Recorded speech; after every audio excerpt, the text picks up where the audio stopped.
தாவேக தலைவர் விஜய் அக்கட்சியின் மாநில நிர்வாகக் குழு தலைமை ஒருங்கிணைப்பாளர் செங்கோட்டையனுடன் 3 மணி நேரம் ஆலோசனையில் ஈடுபட்டார்.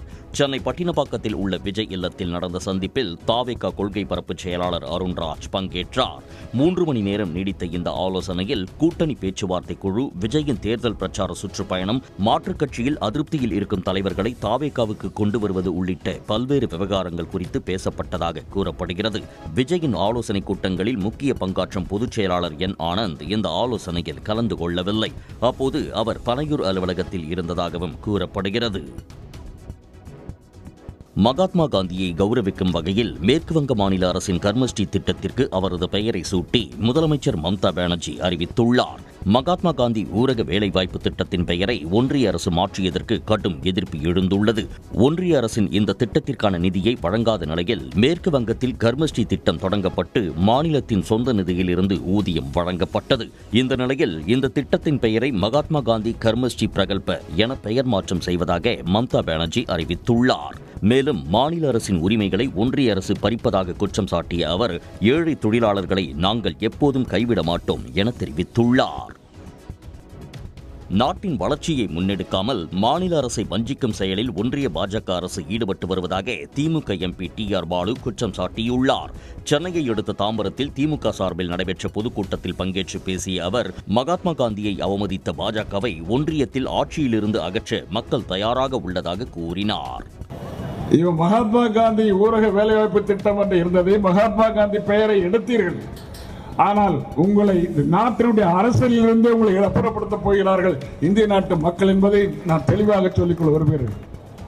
குறை சொல்றது மட்டுமல்ல, அவருடைய பெயரையே நீக்கிறீர்கள் என்றால் நீங்கள் இந்த பாவத்தை செய்ததற்கு நிச்சயமாக பழிவாங்கப்படுவீர்கள்.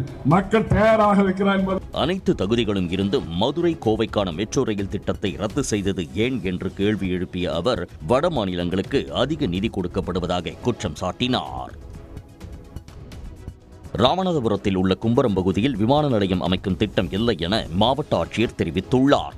ராமநாதபுரத்தில் விமான நிலையம் அமைக்கப்படும் என சில தினங்களுக்கு முன்பு அரசு அறிவித்திருந்தது. இதனைத் தொடர்ந்து மாவட்ட நிர்வாகம் சார்பில் விமான நிலையம் அமைப்பதற்கு 8 இடங்கள் அடையாளம் காணப்பட்டு அரசுக்கு அனுப்பப்பட்டுள்ளது. இதில் கும்பரம் பகுதி தேர்வு செய்யப்பட்டுள்ளதாக தகவல் வெளியானதை தொடர்ந்து அப்பகுதி மக்கள் கடும் எதிர்ப்பு தெரிவித்து வந்தனர். இந்த நிலையில் அவர்கள் வரும் சட்டமன்ற தேர்தலை புறக்கணிக்கப் போவதாக நகரில் பல இடங்களில் சுவரொட்டிகள் ஒட்டினர். இந்நிலையில் கும்பரம் மற்றும் அதன் சுற்றுவட்டார பகுதியில் விமான நிலையம் அமைக்கப்படாது என்று மாவட்ட ஆட்சியர் விளக்கம் அளித்துள்ளார். மக்கள் தொகை கணக்கெடுப்பில் அக்கறை காட்டாத பாஜக வாக்காளர் பட்டியல் சிறப்பு தீவிர திருத்தத்திற்கு வேகம் காட்டுவது ஏன் என்று திராவிடர் கழக தலைவர் கி. வீரமணி கேள்வி எழுப்பியுள்ளார். அரியலூர் மாவட்டம் ஜெயங்கொண்டத்தில் பெரியார் உலகத்திற்கு நிதி வழங்கும் விழா பண்பாட்டு பாதுகாப்பு பொதுக்கூட்டம் நடைபெற்றது. கூட்டத்திற்கு முன்னதாக செய்தியாளர்களிடம் பேசிய கி. வீரமணி, பாஜகவிடம் மக்கள் எச்சரிக்கையாக இருக்க வேண்டும் என்றார். சென்சஸ் எடுக்கவில்லை என்று சொல்லக்கூடிய அளவில் அதிலே அவ்வளவு மெத்தனம் காட்டக்கூடிய ஒன்றிய அரசும் அமைப்புகளும் இதிலே என்ன இவ்வளவு வேகம், அதற்கு ஒரு அளவுகோல், இதற்கு ஒரு அளவுகோல் என்று இரட்டை நாக்கு, இரட்டை வேடம், இரட்டை அளவுகோல் கண்டிக்கத்தக்கது. ஆகவே தான் இது திட்டமிட்ட ஒரு சூழ்ச்சி போரி. பொதுக்கூட்டத்தில் அரியலூர் மாவட்ட திராவிட கழகம் சார்பில் பெரியார் உலகத்திற்கு 11,74,000 ரூபாய்க்கான காசோலை வழங்கப்பட்டது. ஈரோடு மாவட்டம் அந்தியூரில் நடைபெற்ற நலன் காக்கும் ஸ்டாலின் சிறப்பு மருத்துவ முகாமில் கர்ப்பிணிகள் ஏராளமானோர் பங்கேற்று பரிசோதனை மேற்கொண்டனர். முகாமில் கர்ப்பிணிகளுக்கு தனியாக அறை ஒதுக்கி அவர்களுக்கு அனைத்து பரிசோதனைகளும் மேற்கொள்ளப்பட்டது. பின்னர் அவர்களுக்கு வளைகாப்பு நடத்தி அறுசுவை உணவு மற்றும் ஊட்டச்சத்து பெட்டகமும் வழங்கப்பட்டது. ஸ்கேனு, எக்கோ, ECG எல்லாமே பார்த்தாங்க சார். அதுவும் மற்ற பயனாளிகளை கூட கலக்காம தாய்மார்கள், அதாவது பிரசவத்தில் இருக்கவங்களை மட்டும் தனியாக கேர் பண்ணி பார்த்துக்கிட்டாங்க. அப்புறம் எங்களுக்கு வளகாப்பும் பண்ணியிருந்தாங்க, அறுசுவை உணவும் கொடுத்திருந்தாங்க, அப்புறம் ஊட்டச்சத்து பெட்டகமும் கொடுத்திருந்தாங்க. ரொம்பவே பயனுள்ளதாக இருந்துச்சு. முகாமில் அந்தியூர் பகுதியைச் சேர்ந்த பொதுமக்களும் ஏராளமானோர் பங்கேற்று பல்வேறு வகையான மருத்துவ பரிசோதனைகளை மேற்கொண்டனர். புதுச்சேரியில் பாஜக தேசிய செயல் தலைவர் நிதின் நவீனை கண்ட உற்சாகத்தில் ஒன்றிய அமைச்சர் மன்சுக் மாண்டவியாவை பாஜகவினர் சாலையில் தனியாக தவிக்க விட்டு சென்றனர். பாஜக தேசிய செயல் தலைவராக பொறுப்பேற்ற நிதின் நவீன் முதல் முறையாகவும் கட்சியின் முதல் நிகழ்வாகவும் புதுச்சேரிக்கு பயணம் மேற்கொண்டார். புதுச்சேரி எல்லையான கோரிமேடு பகுதியில் அவருக்கு உற்சாக வரவேற்பு அளித்த பாஜகவினர் திறந்தவெளி வாகனத்தில் ஊர்வலமாக அழைத்துச் சென்றனர். ஆனால் ஒன்றிய அமைச்சர் மன்சுக் மாண்டவியாவை அந்த வாகனத்தில் ஏற்றாத நிலையில் சாலையில் பரிதாபமாக நடந்து சென்ற அவர் சற்று தொலைவில் நின்ற தனது காரில் ஏறிச் சென்றார்.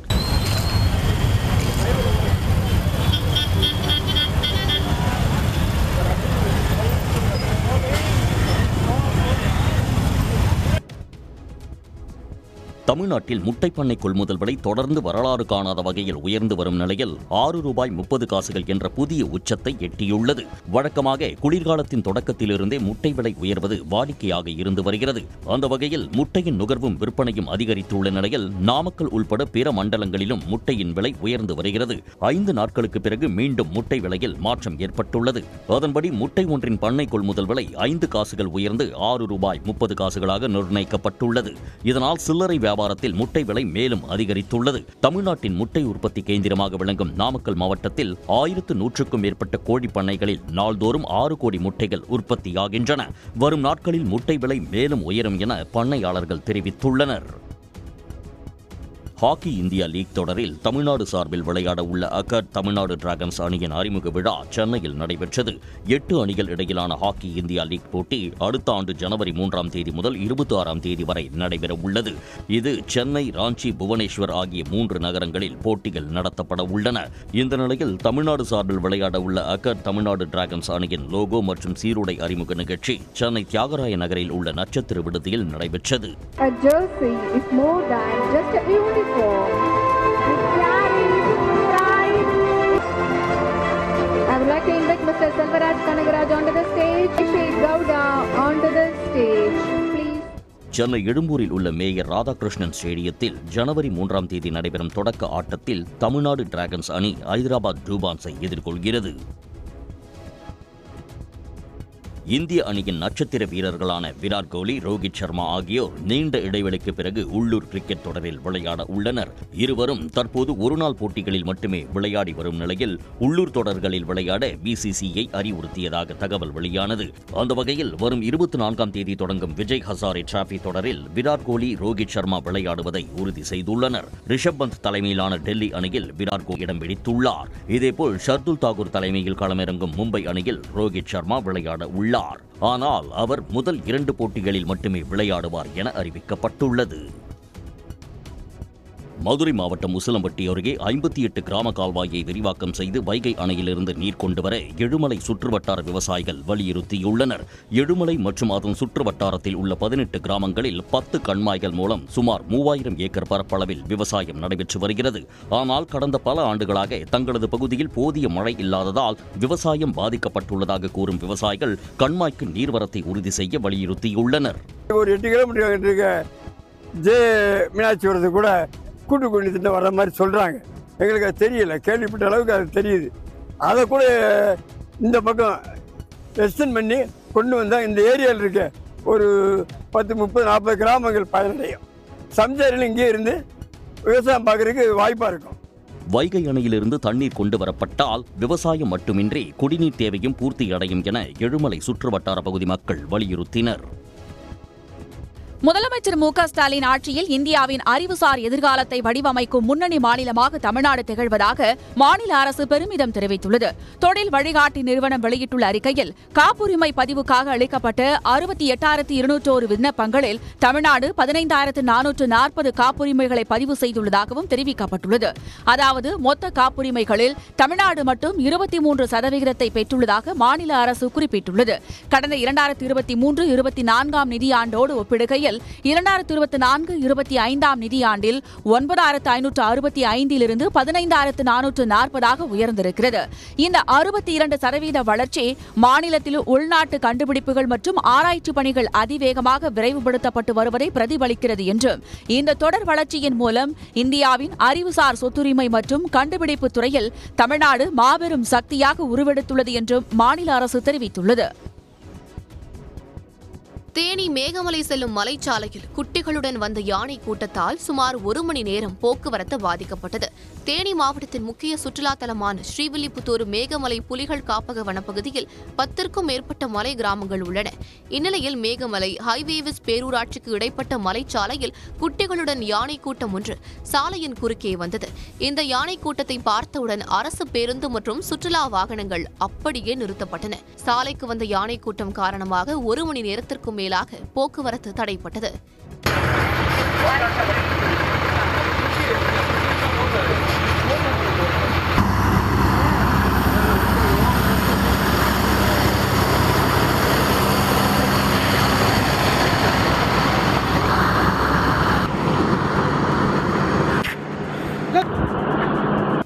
பின்னர் யானை கூட்டம் அங்கிருந்து சென்ற பின்னர் மேகமலை மலைப்பாதையில் போக்குவரத்து மீண்டும் தொடங்கியது. சிவகங்கை அருகே உள்ள இந்தோ திபெத் எல்லை பாதுகாப்பு படை பயிற்சி மையத்தில் 1244 வீரர்கள் பணிக்கு திரும்பும் அணிவகுப்பு மற்றும் சாகச நிகழ்ச்சி நடைபெற்றது. சிவகங்கையை அடுத்த இலுப்பைக்குடி எனும் கிராமத்தில் அமைந்துள்ள இந்தோ திபெத் எல்லை பாதுகாப்பு படை பயிற்சி மையம் கடந்த 2011ஆம் ஆண்டு முதல் செயல்பட்டு வருகிறது. இங்கு தேர்வு செய்யப்படும் வீரர்களுக்கு உடற்பயிற்சி, ஆயுதங்களை கையாளுதல், களப்பயிற்சி, துப்பாக்கிச் சுடுதல் உள்ளிட்ட பல்வேறு பயிற்சிகள் 44 வார காலத்திற்கு வழங்கப்பட்டு அதன் பின்னர் அவர்கள் இந்திய எல்லைப் பகுதிகளில் பணியமர்த்தப்படுகின்றனர். இந்நிலையில் 495வது பேட்சை சேர்ந்த 1244 வீரர்கள் 44 வார பயிற்சியை நிறைவு செய்து பணிக்கு செல்லும் அணிவகுப்பு நிகழ்ச்சி நடைபெற்றது. பயிற்சி மையத்தின் ஐஜி மனு மகராஜ் கலந்து கொண்டு பயிற்சி காலத்தில் சிறப்பாக செயல்பட்ட 6 வீரர்களுக்கு பதக்கங்கள் வழங்கி பாராட்டினார். தமாகவுடன் காமக இணைந்ததால் அரசியலில் தமாகவிற்கு வசந்த காலம் என்று தமிழ் மாநில காங்கிரஸ் தலைவர் ஜி.கே. வாசன் மகிழ்ச்சி தெரிவித்துள்ளார். ஈரோடு வில்லரசம்பட்டியில் நடைபெற்ற நிகழ்ச்சியில் ஜி.கே. வாசன் முன்னிலையில் தமிழருவி மணியன் தனது கட்சியை தமாகவில் இணைத்தார். இதனையடுத்து காமராஜர் மக்கள் கட்சியில் இருந்து வந்த 16 நிர்வாகிகளுக்கு ஜி.கே. வாசன் பதவிகளை அறிவித்தார். பின்னர் உரையாற்றிய ஜி.கே. வாசன் காமக தமாக இணைப்பிற்கு பின் யானை பலம் கிடைத்துள்ளதாக தெரிவித்தார்.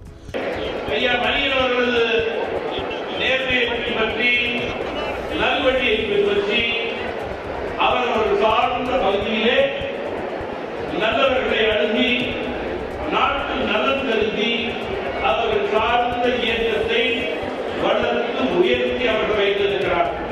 அது தமிழ் மாநில காங்கிரஸ் கட்சிக்கு கிராமம் முதல் நகரம் வரை பலம் பலம் பலம். தொடர்ந்து பேசிய தமிழருவி மணியன், ரஜினி கட்சி தொடங்காமல் போக தான் காரணமில்லை என்றும் அவரிடம் பணம் எதுவும் வாங்கவில்லை என்றும் கூறினார். ஜனவரி 8ஆம் தேதி தொடங்கும் சென்னை புத்தக காட்சியை முதலமைச்சர் மு.க. ஸ்டாலின் தொடங்கி வைக்கிறார். சென்னையில் செய்தியாளர்களை சந்தித்த பபாசி எனப்படும் தென்னிந்திய புத்தக விற்பனையாளர்கள் மற்றும் பதிப்பாளர்கள் சங்கத்தின் தலைவர் சண்முகம் இந்த தகவலை தெரிவித்தார். 3000 அரங்குகளுக்கு இங்கே திட்டமிட்டிருக்கோம். ஜப்பான்லேருந்து ஒரு அரங்கு வருகிறது. அதே மாதிரி வெளிநாடுகளிலிருந்து இந்த தடவை ஒரு பெரிய அளவில் இலங்கை, மலேசியா, சிங்கப்பூர் போன்ற இடங்களிலிருந்தும் இங்கே பங்கு கொள்வதற்காக இருக்கிறார்கள். பபாசி சார்பில் 6 பேருக்கு கலைஞர் பொற்கிழி விருதுகள் வழங்கப்பட உள்ளதாகவும் அவற்றை தொடக்க நாளன்று முதலமைச்சர் மு.க. ஸ்டாலின் வழங்க உள்ளதாகவும் சண்முகம் தெரிவித்தார். தமிழ்நாட்டில் 2022 முதல் 2025 வரை 636 கைதிகள் முன்கூட்டி விடுதலை செய்யப்பட்டுள்ளதாக சென்னை உயர்நீதிமன்றத்தில் தமிழ்நாடு அரசு தெரிவித்துள்ளது. சிறை கைதிகளை முன்கூட்டி விடுதலை தொடர்பாக மாநில அரசின் கொள்கைகளை கண்காணிப்பது தொடர்பாக உயர்நீதிமன்றம் தாமாக முன்வந்து விசாரணை நடத்துகிறது. இவ்வழக்கில் தமிழ்நாடு உள்துறை விளக்க அறிக்கை ஒன்றை தாக்கல் செய்துள்ளது. அதில் 14 ஆண்டுகள் தண்டனையை நிறைவு செய்ய உள்ள ஆயுள் தண்டனை கைதிகள் குறித்து சிறை நன்னடத்தை அதிகாரி, மாவட்ட ஆட்சியர், சிறை கண்காணிப்பாளர்களின் அறிக்கைகளின் அடிப்படையில் முன்கூட்டி விடுதலை செய்வது குறித்து பரிசீலிக்கப்படும் என்று தெரிவிக்கப்பட்டுள்ளது. இதன்படி 2022 முதல் 2025 வரை 636 கைதிகள் முன்கூட்டி விடுதலை செய்யப்பட்டுள்ளதாக தெரிவிக்கப்பட்டுள்ளது. 2025 ஜனவரிக்கு பிறகு 44 கைதிகள் முன்கூட்டி விடுதலை செய்வது தொடர்பாக மாநில அளவிலான குழு 3 முறை கூடி ஆலோசித்து 7 கைதிகளுக்கு முன்கூட்டிய விடுதலை வழங்கப்பட்டுள்ளதாக தெரிவிக்கப்பட்டுள்ளது. அதே வேளையில் 15 கைதிகளை முன்கூட்டி விடுதலை செய்ய மறுப்பு தெரிவிக்கப்பட்டுள்ளதாகவும் கூறப்பட்டுள்ளது. மகாத்மா காந்தி தேசிய ஊரக வேலைவாய்ப்பு திட்டமான 100 நாள் வேலை திட்டத்தை பிரதமர் மோடி அரசு புல்டோசர் ஏற்றி தகர்த்து உள்ளதாக காங்கிரஸ் கட்சியின் மூத்த தலைவர் சோனியா காந்தி கண்டனம் தெரிவித்துள்ளார்.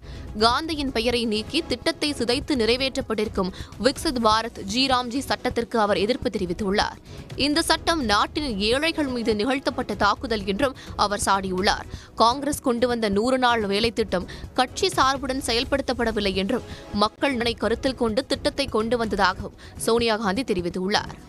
रोजगार का कानूनी हक दिया गया, साथ ही ग्राम पंचायतों को ताकत भी मिली.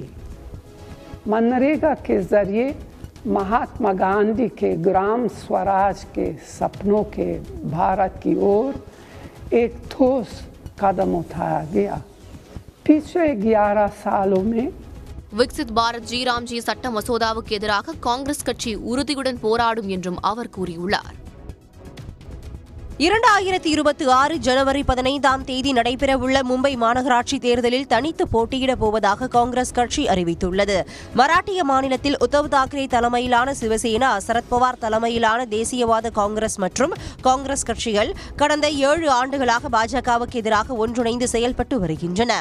இந்நிலையில் விரைவில் நடைபெறவுள்ள மும்பை மாநகராட்சி தேர்தலில் காங்கிரஸ் கட்சி தனித்து போட்டியிட உள்ளதாக மராட்டியத்துக்கான காங்கிரஸ் மேலிட பொறுப்பாளர் ரமேஷ் சென்னிதாலா அறிவித்துள்ளார். இதனிடையே மும்பை மாநகராட்சியை கைப்பற்ற வேண்டும் என்பதில் உத்தவ் தாக்கரே மற்றும் ராஜ் தாக்கரே ஆகியோர் உறுதி காட்டி வருகின்றனர். இதற்கான அறிவிப்பு 1 வாரத்திற்குள் வெளியாகும் என எதிர்பார்க்கப்படுகிறது. மும்பை மாநகராட்சி தேர்தலை முன்னிட்டு மகா விகாஸ் கூட்டணியில் ஏற்பட்டுள்ள விரிசல் மராட்டிய அரசியலில் பரபரப்பை ஏற்படுத்தியுள்ளது. இந்தியா அமைக்கும் விண்வெளி நிலையத்தை நிலவில் அமைக்க வேண்டும் என்று இஸ்ரோ முன்னாள் இயக்குநர் மயில்சாமி அண்ணாதுரை வேண்டுகோள் விடுத்துள்ளார். சென்னை குன்றத்தூர் அடுத்த கோவூரில் உள்ள தனியார் பள்ளியில் டெக்னோஷியம் 2026 என்ற தலைப்பில் கண்காட்சி நடைபெற்றது. இந்த கண்காட்சியை தொடங்கி வைத்து மாணவர்கள் காட்சிப்படுத்தியிருந்த படைப்புகளை கண்டு ரசித்தார். அதன் பின் செய்தியாளர்களை சந்தித்த அவர், இந்தியா சொந்தமாக விண்வெளி மையம் அமைக்கும் என பிரதமர் மோடி அறிவித்திருந்த நிலையில் அதனை பூமியின் சுற்றுப்பாதையில் அமைக்காமல் நிலவில் அமைக்க வேண்டும் என வேண்டுகோள் விடுத்தார். நமக்கான ஒரு சிறிய அளவில் இருக்கக்கூடிய ஒரு விண்வெளி மையம் இருந்து அதில் நம்ம போகும்போது அதுக்கு மனிதர்கள் போகணும், மனிதர்கள் திரும்பி வரணும். அப்படின்னு வரும்பொழுது நாளைக்கு நிலவில் ஒரு சர்வதேச நிலையம் அமைக்கும் பொழுது அதில் இந்தியர்களுக்கு ஒரு சரிசமமான பங்கு வகிப்பதற்கான வாய்ப்பு இருக்குது.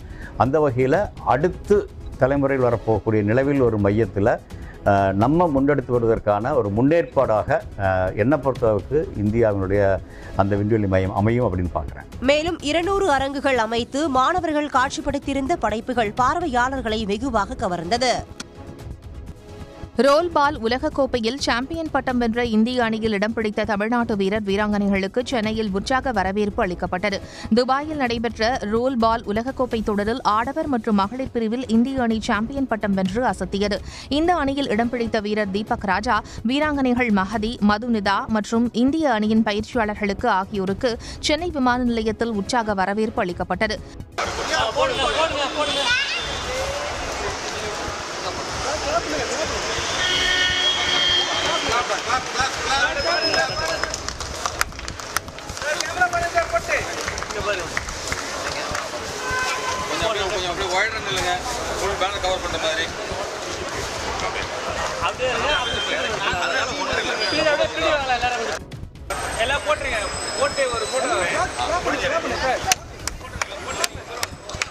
எங்கள் அசோசியேஷனை ரெக்கக்னைஸ் பண்ணியிருக்காங்க. அதுக்கப்புறமேல வந்து ஃபண்ட்ஸ் ரிலீஸ் பண்ண ஆரம்பிச்சிருக்காங்க. இந்த மாதிரி நிறைய இப்போது நம்ம டிஎம்கே கவர்மெண்ட் வந்ததுக்கப்புறம் பண்ணுறாங்க. அதனால வந்து இன்னுமே நாங்கள் கேட்குறது என்னென்னா, இன்னும் பிளேயர்ஸ்க்கு இப்போ நாங்கள் ரெப்ரசன்ட் பண்ணிட்டு வந்ததுக்கு ஃபண்டு, ரெக்ரூட்மெண்ட் சென்ட்ரல் கவர்மெண்ட்டில் ரெக்ரூட்மெண்ட் பண்ண ஸ்டார்ட் பண்ணிட்டாங்க. அதே மாதிரி ஸ்டேட் கவர்மெண்ட்டில் ரெக்ரூட் பண்ண ஸ்டார்ட் பண்ணாங்கன்னா இன்னும் இந்த கேம் வந்து ரொம்ப பாப்புலர் ஆகுங்கிறது. பெரிய அளவில் கவனிக்கப்படாத ரோல் பால் போட்டியில் நாங்கள் சாதித்துள்ளதாக கூறிய வீரர்கள், இந்த விளையாட்டுக்கு தமிழ்நாடு அரசு மேலும் ஊக்கம் அளித்தால் கூடுதல் வீரர் வீராங்கனைகளை உருவாக்க முடியும் என தெரிவித்தனர். ஊழல் வழக்கில் பாதுகாப்புத்துறையின் லெப்டினன்ட் கர்னல் தீபக் என்பவரை கைது செய்த சிபிஐ அவர் தொடர்புடைய இடங்களில் இருந்து சுமார் 2 கோடி ரூபாயை முதல் செய்தனர். பாதுகாப்பு அமைச்சகத்தின் பாதுகாப்பு உற்பத்தி துறையின் சர்வதேச ஒத்துழைப்பு மற்றும் ஏற்றுமதி துணை திட்டமிடல் அதிகாரியாக லெப்டினன்ட் கர்னல் தீபக் குமார் சர்மா பதவி வகித்தார். ராஜஸ்தான் ஆயுத பிரிவு அதிகாரியாக உள்ள அவரது மனைவி மற்றும் துபாயில் செயல்படும் பாதுகாப்பு தளவாடங்கள் உற்பத்தி மற்றும் ஏற்றுமதி நிறுவனத்தின் பிரதிநிதி மீதும் சிபிஐ வழக்கு பதிவு செய்துள்ளது. தனியார் நிறுவனத்திற்கு சலுகை காட்டி லஞ்சம் பெற்ற புகாரில் லெப்டினன்ட் கர்னல் தீபக் குமார் தொடர்புடைய டெல்லி, பெங்களூரு, ஜம்முவில் உள்ள இடங்களில் சிபிஐ அதிகாரிகள் சோதனை நடத்தினர். அப்போது கட்டுக்கட்டாக 2 கோடியே 23 லட்சம் ரூபாய் ரொக்கத்தை பறிமுதல் செய்தனர். இதையடுத்து லெப்டினன்ட் கர்னல் தீபக் குமார் மற்றும் தனியார் நிறுவன அதிகாரி வினோத்குமார் ஆகியோரை கைது செய்து விசாரணை நடத்தி வருகின்றனர். சென்னை மத்திய கைலாஷ் அருகே நடிகர் சிவகார்த்திகேயன் சென்ற கார் முன்னால் சென்ற கார் மீது மோதியதால் பரபரப்பு ஏற்பட்டது. அடையாறு மத்திய கைலாஷ் சந்திப்பில் சர்தார் பட்டேல் சாலையையும் ராஜீவ்காந்தி சாலையையும் இணைக்கும் வகையில் மேம்பாலம் கட்டப்பட்டு வருகிறது. இதனால் அவ்வப்போது அப்பகுதியில் போக்குவரத்து நெரிசல் ஏற்படுவது வழக்கம். இந்த நிலையில் அப்பகுதியில் நடிகர் சிவகார்த்திகேயன் சென்று கொண்டிருந்த கார் போக்குவரத்து நெரிசல் காரணமாக முன்னால் சென்ற கார் மீது மோதியதாக கூறப்படுகிறது. வடமாநில பெண் ஒருவர் ஓட்டிச் சென்ற அந்த காரில் உடனிருந்தவர்கள் கீழே இறங்கி வாக்குவாதத்தில் ஈடுபட்டனர்.